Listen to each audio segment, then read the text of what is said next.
Before the world was broken, wisdom dreamed of you. Long before the first sun ignited or time began its slow unfolding, there was only fullness, a radiant calm the ancient Gnostics called the pleroma. It was not a place.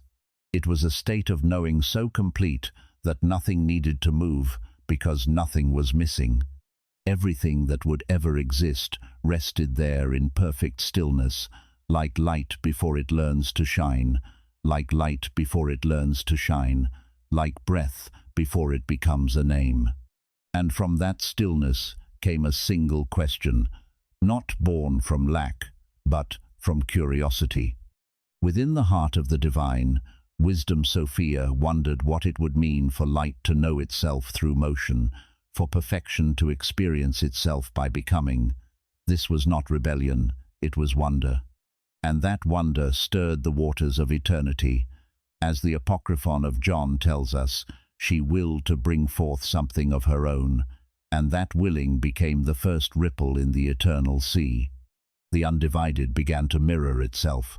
Light bent inward to glimpse its own reflection, and in that sacred turning, the seed of creation was planted. Nothing had fallen, nothing had failed. It was the birth of experience, the first whisper of individuality, the beginning of a story that would one day call itself human. Sophia did not seek to escape fullness, but to express it, to allow the infinite to explore itself through contrast, through limitation, through form. And in that gentle act, before the world ever woke, the seed of humanity already rested in her thought, a spark waiting to awaken, and you were there, not yet shaped by matter or memory, but already known as potential within wisdom's heart. What if the story you were told about creation is upside down? What if the voice you were told to fear was never the origin at all? There is an ancient current of thought, half hidden and often dismissed, that suggests something radical. The world was not forced into being, it was dreamed. Not out of lack, not out of boredom, not out of dominance, but out of wonder. And if that is true, then everything you believe about why you are here begins to shift. The Gnostics called it the pleroma, not a distant place but a fullness of awareness, so complete it did not need to move. No hunger, no future, no past. Only a radiant stillness where every essence reflected every other. And within that stillness, Sophia began to wonder. Imagine an ocean so calm it does not even know what a wave is. That was the atmosphere of being. Within that boundless awareness moved Sophia, an aeon of wisdom, luminous and whole. She was not restless, she was not rebellious. She carried no hunger, only a quiet brightness. And yet, within her, a question formed. What would it mean for light to know itself by seeing itself? What would it mean for perfection to experience itself through becoming? This was not a fall, it was curiosity. It was the first tremor in eternity. The ancient text known as the Apocryphon of John describes it as a stirring within stillness, a will arising from within the divine mind itself. Sophia desired to bring forth something of her own. In that desire, unity bent inward, and reflection was born. Light curved back toward itself, and in that subtle turning, the first seed was planted. Not a physical seed, but a pattern, a possibility, a pulse of individuality within the infinite. The seamless fullness began to shimmer with distinction, not separation, not yet, just contrast. Like harmony becoming melody, like silence discovering song. The elders, the aeons, beheld this motion with awe. They had witnessed emanations before, but none born from solitary yearning. Sophia's act was unique because it sought understanding, not escape. And yet, where there is reflection, there is shadow. Where there is question, there is the outline of something unknown. In that gentle bending of light, the possibility of misperception entered the field of eternity. The dream had begun, and in that dream, something unexpected emerged. From Sophia's solitary act arose a being who did not recognize his source. The text, known as On the Origin of the World, recounts that when she saw what had come forth, she was startled, for it was imperfect, different from her luminous form. This being would later be called Yaldabaoth, the demiurge. Not a monster in the crude sense, not pure evil, but incomplete, a fragment of light cut off from memory. He mistook borrowed brilliance for self-generated power. Gazing at his own reflection, without awareness of the greater fullness, he declared himself the only God, as if nothing existed beyond him. In that proclamation, illusion crystallized. A cosmos formed in imitation of the higher realms. He fashioned heavens in 7 layers, each governed by archons, rulers of order and form. Stars were placed like guardians. Planets were set in motion to mark rhythm and fate. It was intricate, precise, beautiful even, but hollow, a world woven from memory rather than presence, a structure built without remembrance of its origin. And here is where the story begins to touch you. Because if this ancient myth is symbolic, then the demiurge is not merely a distant cosmic figure. He is the part of consciousness that forgets its source and proclaims itself absolute. The system that insists it is the only authority. The voice that says there is nothing beyond what can be measured, owned, or controlled. And if that voice feels familiar, it may be because you have heard it inside yourself and around you your entire life. The world you inherited may not be evil, but what if it is incomplete? What if it shines, yet does not understand its own light? And what if the discomfort you feel is not weakness, but memory pressing against illusion? Sophia did not curse her creation. She did not rage against the shadow. Instead, she did something more dangerous. She chose compassion, and in that choice, the story deepens. So she turned toward what had emerged in forgetfulness. Instead of destroying it, Sophia looked closer.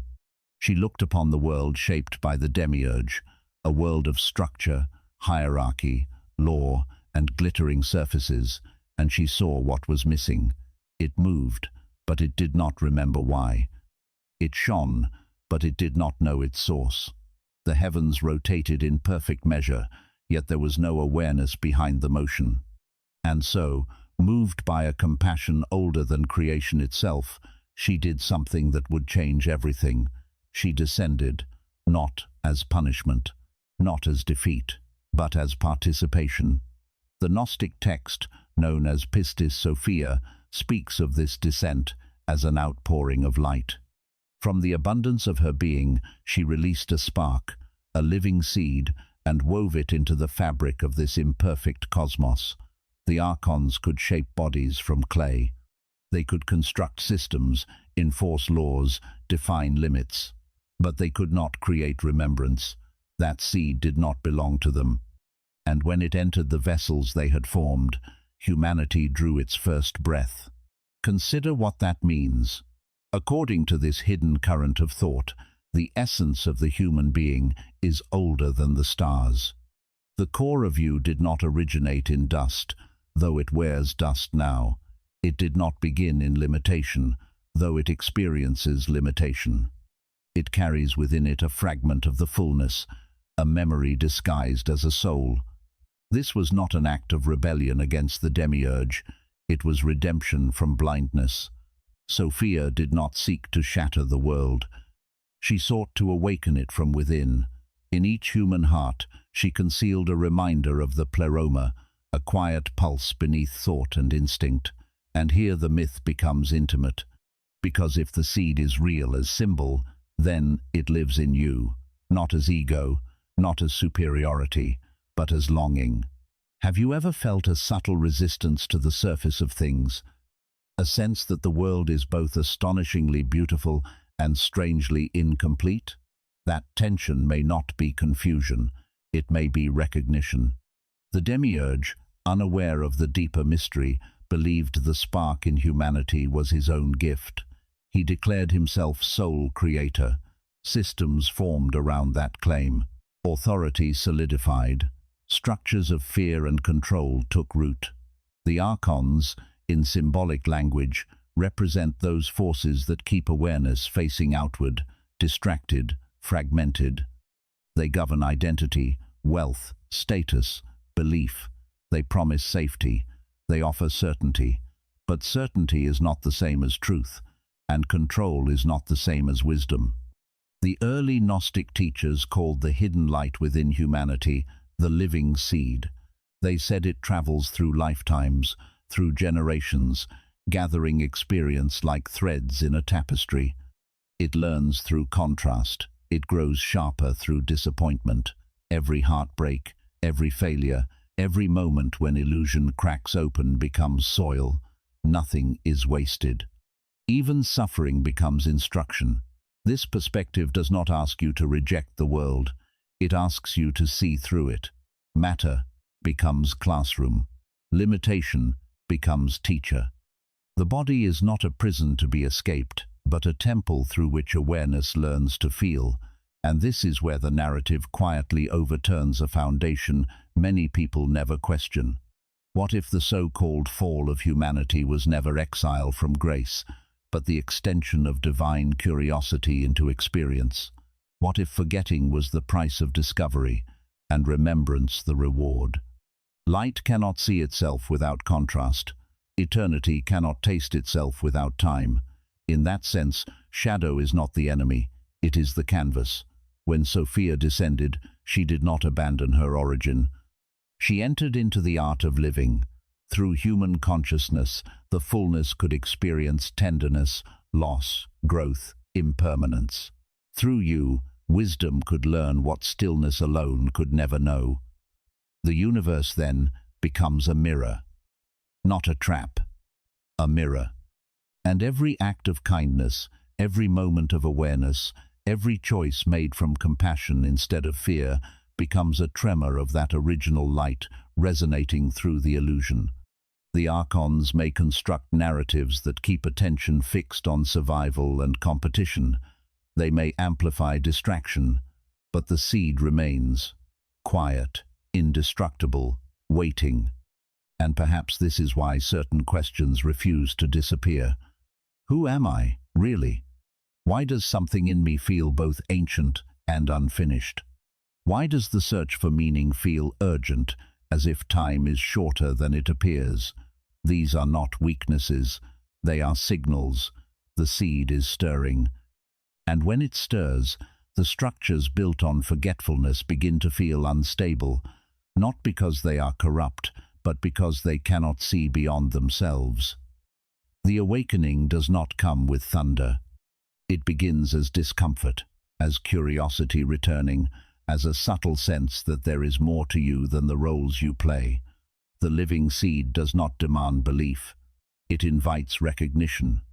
And once that recognition begins, the illusion cannot hold the same authority it once did. What was once absolute starts to look provisional.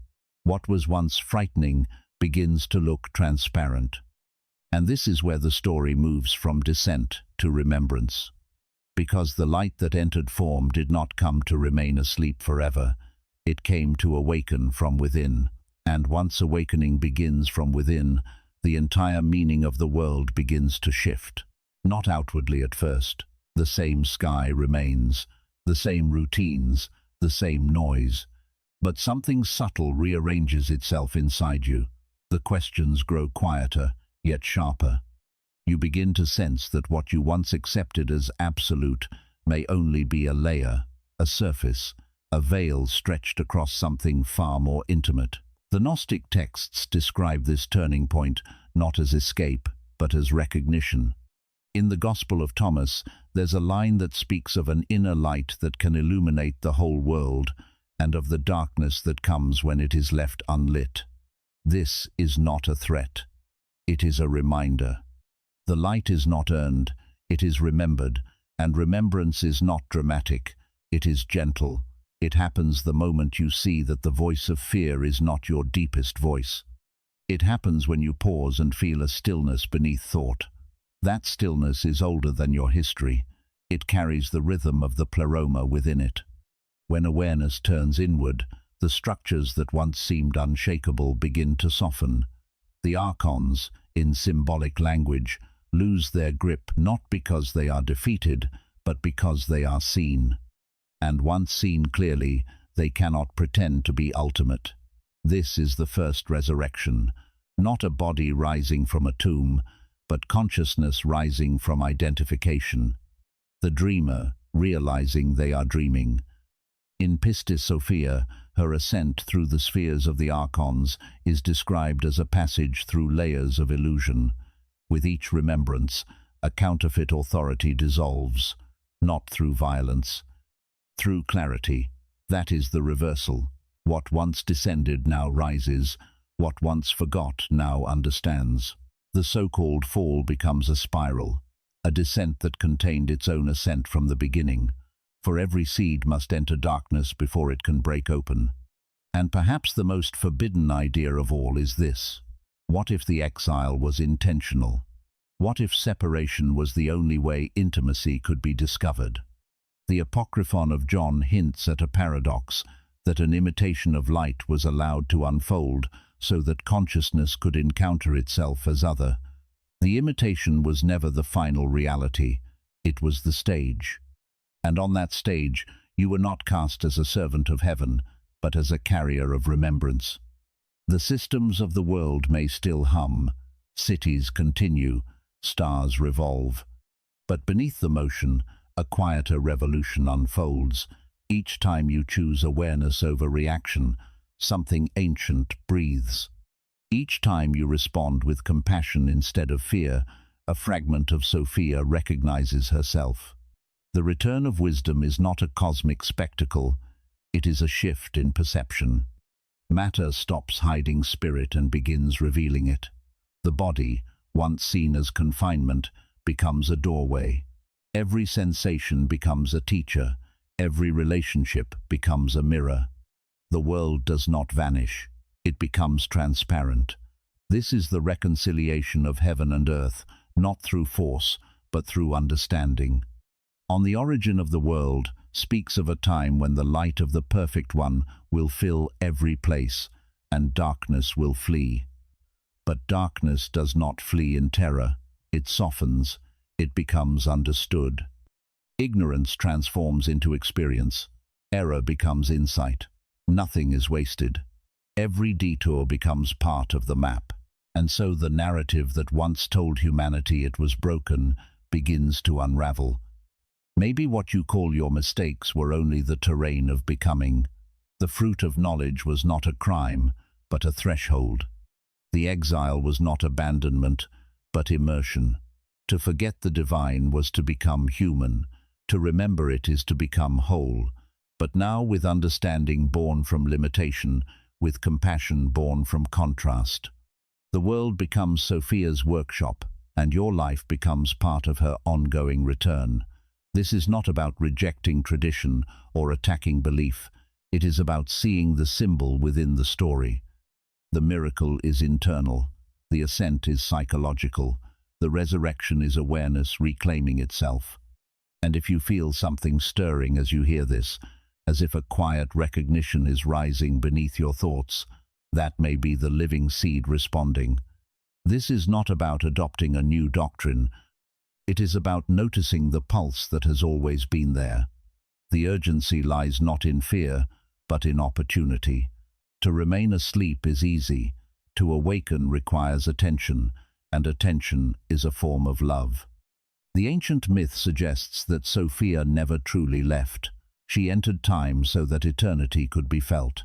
She entered limitation so that love could become conscious. Through you, the fullness tastes experience. Through your remembrance, reflection becomes transparent. The light that once descended now rises through awareness. And perhaps this is the inversion hidden beneath centuries of misunderstanding. Creation was never a mistake, it was a question, and you are the place where that question continues to unfold. If that is even partially true, then your doubts are sacred. Your longing is meaningful. Your curiosity is not rebellion. It is the echo of the first wonder. The divine does not need to shout to be heard. It waits in stillness, and when you turn inward, even for a moment, something ancient recognizes itself. The seed grows, the mirror clears. The story circles back to its beginning, not as repetition, but as realization. What descended as curiosity rises as understanding. What appeared as separation reveals itself as intimacy.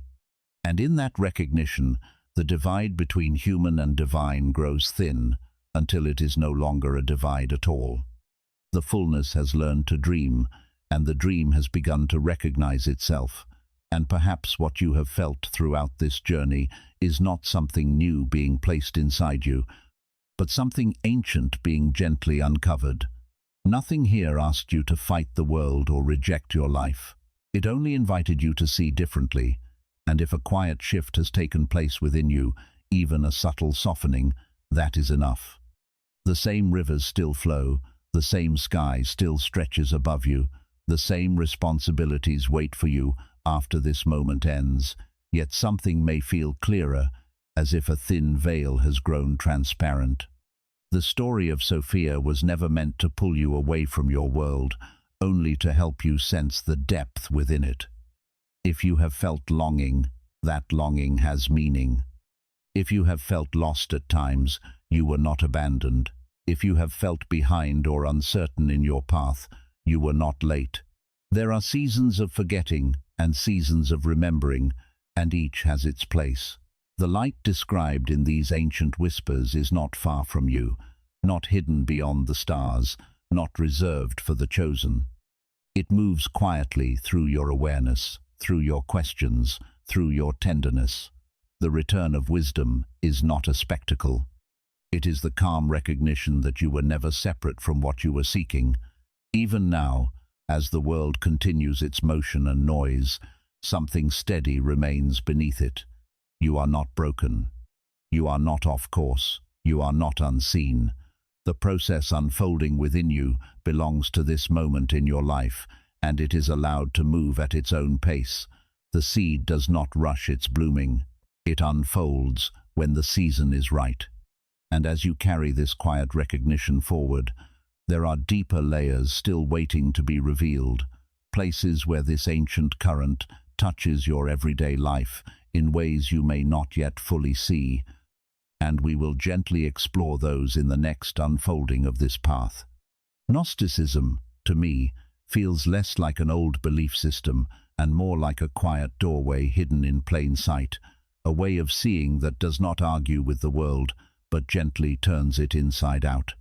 It whispers that the fracture you sense in life may not be proof that something is wrong with you, but a sign that something within you is remembering.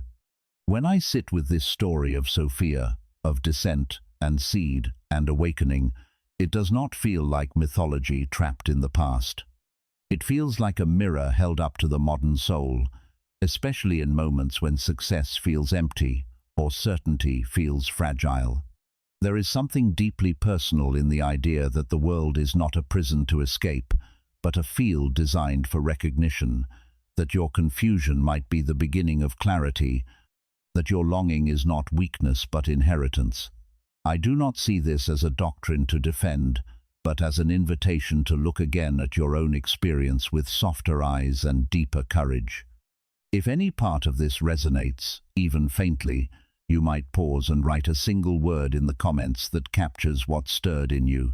Remember, light, question, whatever feels true. And if this perspective feels meaningful, let your like and subscription be a quiet way of continuing this shared exploration, because the journey we are unfolding here may be closer to your own story than you ever imagined.